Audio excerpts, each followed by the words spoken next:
오늘 이재명 대표의 지난 월요일이죠. 11월 25일 날 있었던 위정교사 판결에 대해서 과연 이 판결이 제대로 된 건지 어떤 논리를 통해서 된 건지 그거 한번 알아보겠습니다.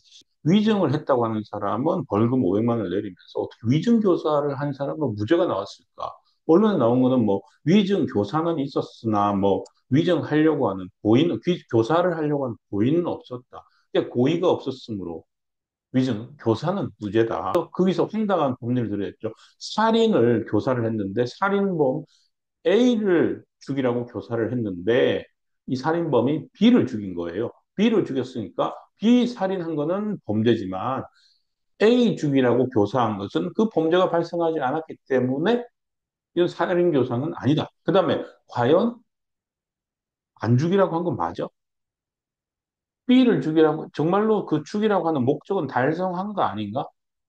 왜냐면은요, 그 재판에서 2019년도 선거법 위반 재판에서 그 2002년 그 김병량 시장과 관계에 있었던 그 검사 사칭 과정에서 이재명 대표가 누명을 썼다라고 하는 거짓말이다. 그것 때문에 허위사실 공표로 선거법 위반으로 기소가 됐는데 그거에 대해서 무죄를 받았거든요.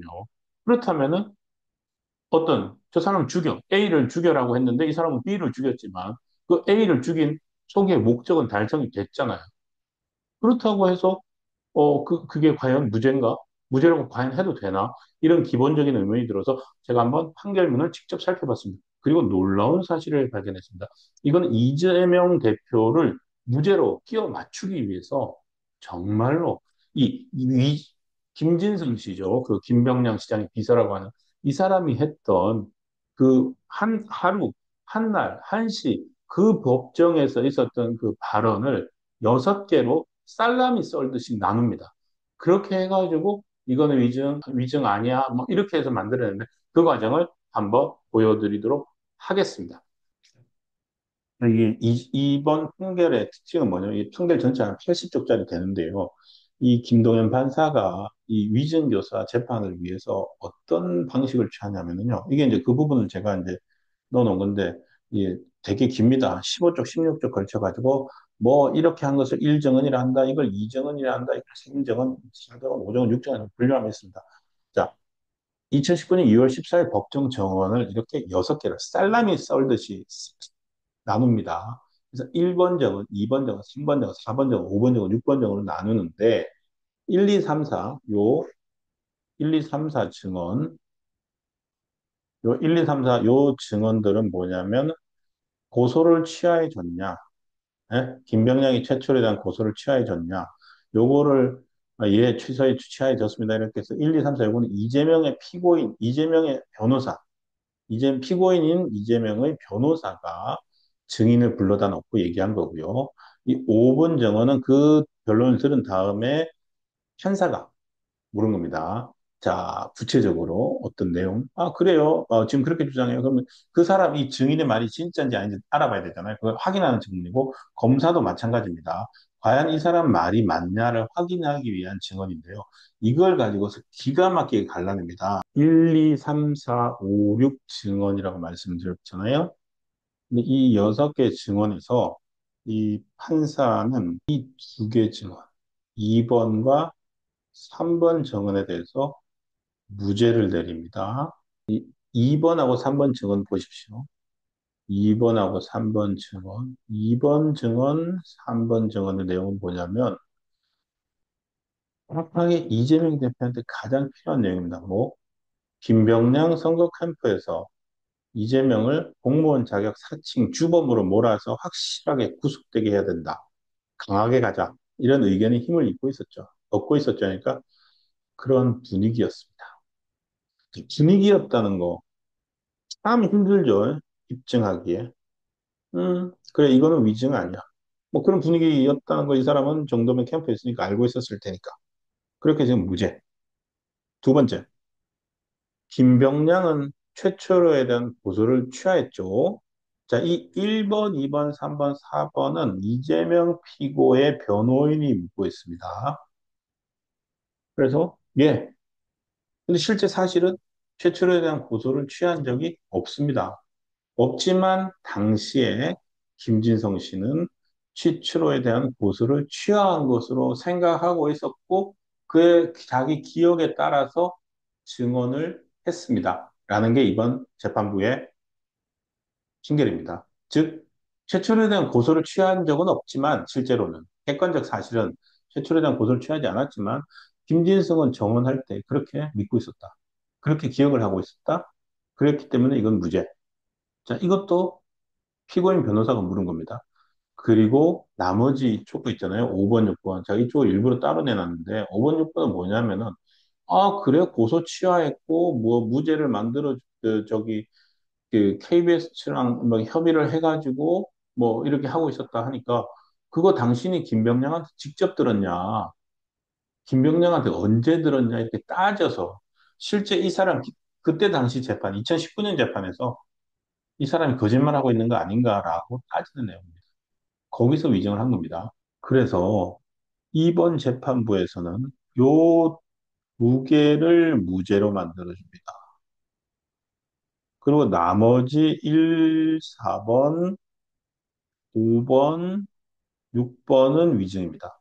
자, 1, 4번의 내용은 뭐냐면 이 KBS 최초로 대한 고소를 취하했던 내용을 주장의 증언을 어, 그 증언의 타당성을 입증하기 위해서 김병량한테 직접 들었어요. 예, 직접 들었다. 김병량이 KBS랑 협의 중이란 말을 직접 했나요? 예. 즉, 이게까지 이재명이 알 수는 없죠. 그래서 이건 왜냐면 이재명 대표랑 김진성 씨가 뭐 통한 내용이 봐도 너 김병량한테 직접 했죠. 뭐 이런 얘기 없어요. 그냥 나에 대한 고소를 취하해 달라고 하지 않았어. 이런 얘기밖에 없어요.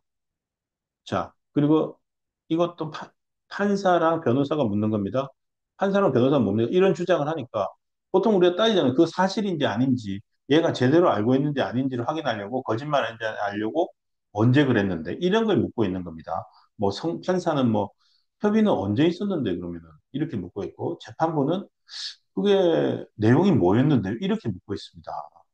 그래서 결국 이 가장 핵심적인 거짓말 김병량은 최철호에 대한 고소를 취하했다. 이거를 위증을 무죄를 만들어 버려요. 그러니까 이거에 대해서는 위증을 교사했다 아니다 물어볼 수가 없는 거예요. 그리고 나머지 이재명이 알 수 없는 내용들, 뭐 김병량한테 직접 들었냐 이런 것들을 말한 걸 갖고 와가지고는 저거는 이재명을 봐주려고 한 것 같기는 한데 아무리 이재명이 봐주려고 한다고 하더라도 이거는 너무 구체적이어서 이재명도 이렇게 구체적으로 위정을 하라고 할 수는 없다. 이 논리를 만들어냅니다. 이 6개로 나눈 다음에 6개를 분류를 이렇게 두 가지로 나눠가지고 특정, 구체적인 것들을 위증으로 만들고 그리고 이 위증은 이재명을 알 수 없다고 만들어요. 이렇게 만들어. 그리고 이게 왜 이렇게 생각하냐면요. 묵치록에 이 내용이 정확하게 나옵니다. 12월 20일 통화 때요. 이재명 대표가 이렇게 됩니다. 고소를 취소해 주기로 합의했던 걸로 내가 그렇게 기억하거든요. 그때 뭘 증명은 안 됐지만 너는 봐줄게. 그러니까 이재명이가 한 걸로 봐주자. 최초로는 봐주고 이재명이 한 걸로 하자.